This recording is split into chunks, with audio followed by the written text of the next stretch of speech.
the originality of the way Deleuze asked this question, I think these pages of difference and repetition belong to this tradition.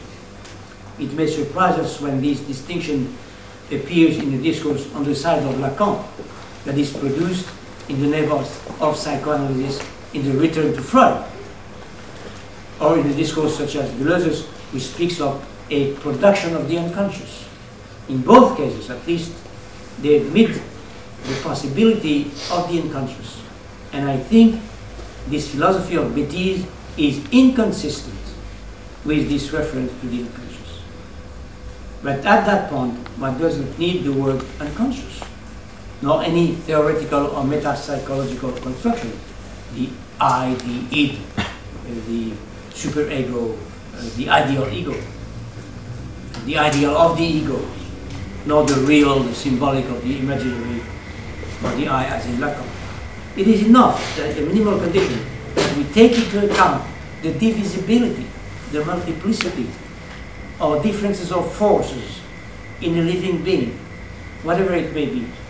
It is enough to admit that there is no finite living being, human or non-human, that wouldn't be structured by this differential of forces between which the tension, if not a contradiction, cannot locate or be located in different instances, apparatuses, if you will, one resisting others, one repressing or suppressing others, or trying to put forward or make prevail what La Fontaine, in his The Wolf and the Sheep, called la raison du plus fort, the reason or the right of the strongest.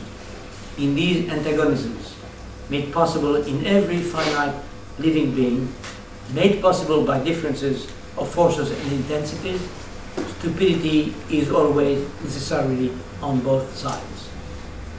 On the side of the who, man, ego, if you want, and on the side of the what, the side of what happens to the one who poses himself as a sovereign, free, etc., or on the side of what the free ego or sovereign denounces or attacks at the stupidity of the other.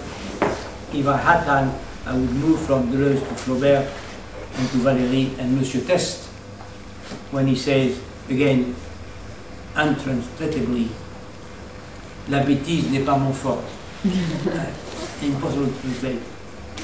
It's translated as, I'm not strong on stupidity.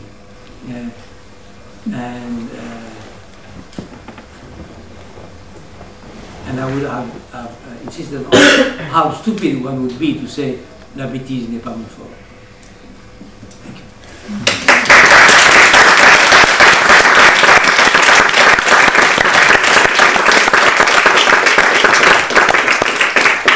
If you want, we can have a discussion either on what I said or yes, let me suggest, first let me thank you very much that you brought into this room what we once considered our enemy, stupidity, but after Avital we now embrace it, and even maybe this is the best philosophy, the coming philosophy, the stupidity we can admit now. You know, that is probably the one. But always, I had never a problem actually with stupidity.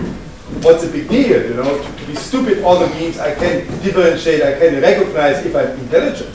You know, otherwise I would not be able to see that I'm stupid at other times. You know? So it has a good side to it, but that would already be the discussion.